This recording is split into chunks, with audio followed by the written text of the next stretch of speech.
Whoa, look at that good looking guy. Oh, thanks. Hey, remember, we're live, so you can't talk like normal shop. I'll be really good. Thanks for having me on. Appreciate it. No, I joke around with Randy. Randy's I consider to be one of the top lending partners that I've had over the last several years. Help us figure it out. What's really going on, Randy?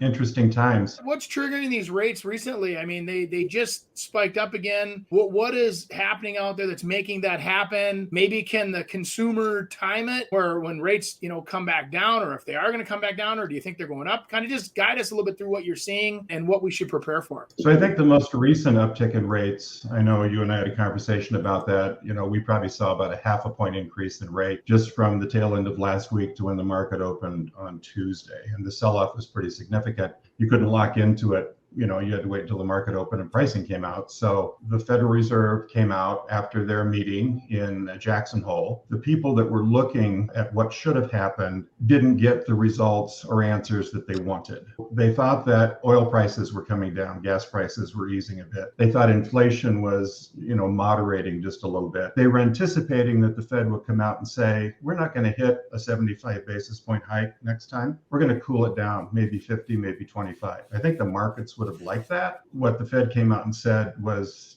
totally that they're going to stay on track. They're going to keep hitting the rate hikes, and they're probably going to cause a little pressure and pain in the market as we go through time. That was wonderful. Well, the Fed is in charge of, as you know, monetary policy, and they're supposed to be ahead of inflation. Inflation, their target rate is 2%, and we're currently at 8.5%. So they've got a lot of work to do. The fear is that they're going to try to play catch up, something they should have been doing a long time ago, and then they're going to cause a little bit more harm than they should in the market. Didn't Jimmy Carter try to play catch up back in the 80s? Yeah, we've been through a lot of those cycles, haven't we? Yeah, we jumped up to 18% interest or whatever the heck it was on mortgage rates. It was crazy. Yeah, I know. My first mortgage in the 80s was 16.5%. Well, I know when I first got into real estate, I mean, it got to 10.5, and I was like, hell yeah, I'm going to crush it now. Because you guys had just gone through in the late 80s, those teens rates, and to get 10.5. And I remember very succinctly remember when it went to 9.5 with you had to pay a little points to get to it. But with that 9.5, I mean, that was sweet. You're right. I mean, there were people still buying houses, and that's an interesting point to make. People were still buying houses when rates were at, 10, 12, 16, 18%, but the house prices lower.